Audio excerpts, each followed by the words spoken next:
Hi, this is Sue Jackson, host of the Big Book Summer Challenge, or should I say, howdy partner. I realized I've mentioned June on the Range several times in the last few weeks, but I haven't really given it its due. So I want to kick off today by mentioning that June on the Range is an annual event hosted by Michael K. Vaughn, and he's got a bunch of co-hosts. I'll link to his channel and the originating video below. Take a look at that. It's a really fun challenge for reading Westerns each summer in June. It works very well with Big Book Summer. Last summer, I dove in finally to Lonesome Dove by Larry McMurtry, and it ended up being my #1 book of the year. I just absolutely loved it. And this summer, I am currently reading The Streets of Laredo by Larry McMurtry. Okay, I need to take the hat off. It's my father-in-law's hat. It is a real Stetson. He was from Nebraska and grew up and lived his whole life in Oklahoma.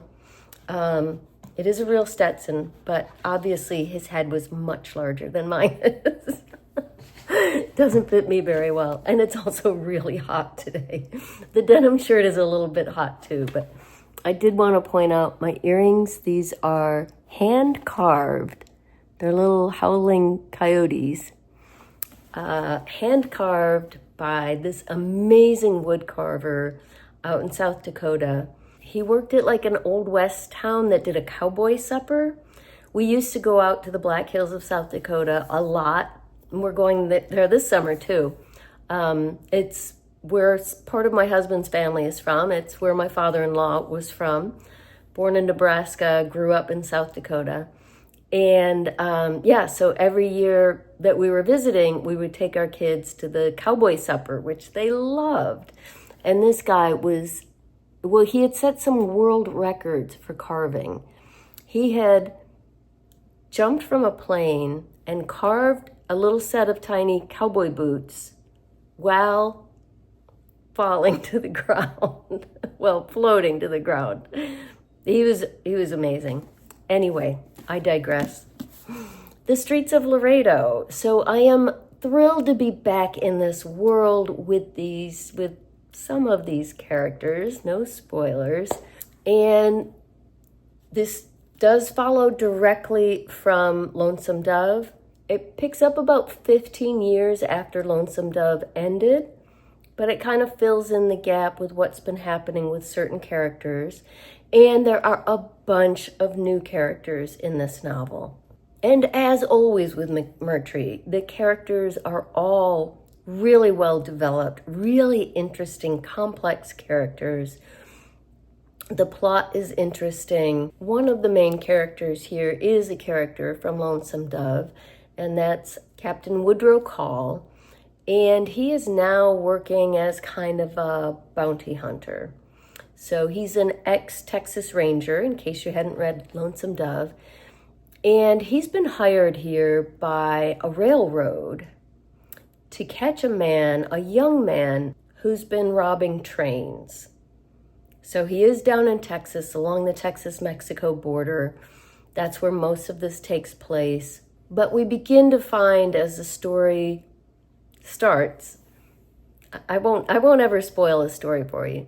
We begin to find that the man he's after is actually, and Call finds this out almost immediately, is a cold-blooded killer who is not only robbing trains, but needlessly killing people along the way. I say needlessly because it's not like murder is ever necessary, but it's like there's no self-defense. These people weren't trying to harm him. They weren't even armed. Yeah, he just likes to kill. So this is a really nasty character that Call has to find. So as is usually the case, though, with Larry McMurtry, we also get the background and the behind-the-scenes story of this ruthless killer whose mother is named Maria. He grew up in a border town in Mexico. His stepfather sold him to the Apaches when he was a very young boy, I think 6. And that really changed him. So you get his background. There's a big focus on his mother, Maria. There's the railroad man who's been sent from New York and told he has to stay with Captain Call and accompany him on this hunt for this ruthless killer. And this is a city slicker. He knows nothing about anything. Well, he's an excellent accountant, but he knows nothing about riding and outlaws and yeah. So that's kind of the setup. Excellent so far. I'm reading pretty fast because it is just so gripping and interesting. I'm about 200 pages in already. Really enjoying The Streets of Laredo by Larry McMurtry. Very happy to be back in his capable storytelling hands. On audio, I am listening to The Brothers Karamazov by Fyodor Dostoevsky.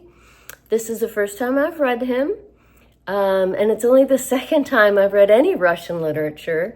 I read Anna Karenina by Tolstoy a few years ago for Big Book Summer. So I'm enjoying it so far on audio. It was a little bit confusing at first. And it would be in print as well because the characters each have multiple names.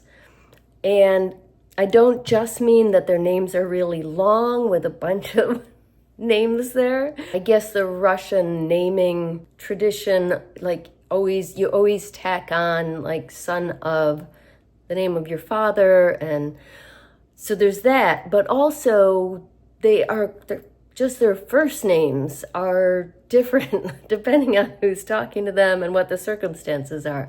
I guess it's kind of like nicknames. But so it is a little confusing at first. And I did have to Google, what are the names of the three brothers to get all their names. So for instance, the youngest brother's name is Alexei, but he's also called Alyosha. Nothing alike, they both start with A, but so once I figured that out, that helped a lot. He's the youngest. He is living in a monastery and wants to become a monk. And this has been an interesting part of this novel, seeing this pre-revolution Russia where religion is such a strong part of their culture. It really is kind of mind-boggling given the changes that have taken place there. The middle brother is what I would call Ivan, but it's pronounced Ivan. So that was a little confusing at first too. I thought it was another nickname, and then I realized that's just how they pronounce it. And he's 24, and the oldest brother is 28. His name is Dmitri. So they all share the same father. And their father is a rascal. He is not a good guy. In fact, he's had nothing to do with them as they were growing up. So Dmitri and Ivan, just Dmitri, I think, was the son of his first wife. And then Ivan and Alexei were the sons of his second wife. Both wives have passed away. But the kids were brought up by a servant, took them in and brought them up in their peasant house. Their father has not had anything to do with them until now that they're adults. And there are all kinds of intricacies here. It's a very intricate novel with the relationships, with lots of different characters. This is not the kind of audiobook where you can kind of drift off and still know what's going on. No, if you're not paying attention, you'll suddenly be like, wait, what? Where are we? What's happening? Who is that? You do have to pay attention, but it's interesting so far, and I am enjoying it. We'll see where it goes. So there's this whole plot line about the monastery and Alexei's desire to be a monk. There's an elder monk that he really looks up to who is dying. Some fascinating scenes in the monastery early on. It's certain scenes are very thoughtful. Others are almost farcical. It's really interesting to finally read something by Dostoevsky. And then there's this whole love triangle with Dmitri and Ivan and 2 women. So maybe a love square, quadrilateral. But it's interesting so far, and I am enjoying it. I'm sure I'm not that far into it yet. It feels like I've been listening for a long time. And I have been trying, I know it's a very long book, so I have been trying to listen as much as possible. But that's the Brothers Karamazov. I haven't been reporting on my husband because he was away for a week, not reading at all. He was on his annual golf trip with his best friends from high school in his hometown in Oklahoma. Had a great time. No reading though. But he is enjoying, he reads for Big Book Summer too. He's enjoying The Hunter by Tana French. This is the sequel to The Searcher. Both are a new series for her. These are not part of her well-known Dublin Murder Squad. And both of us are huge fans of Tana French. We both love the Dublin Murder Squad series. Her standalones, I don't like as much. But my husband said when he finished The Searcher, he said, I like this even more than the Dublin Murder Squad.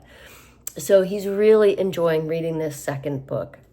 I also wanted to quickly mention, although I don't have anything to report on it yet, that I'm also participating in Summer Book Bingo. I only just heard about this. It's hosted by beautiful Minutia.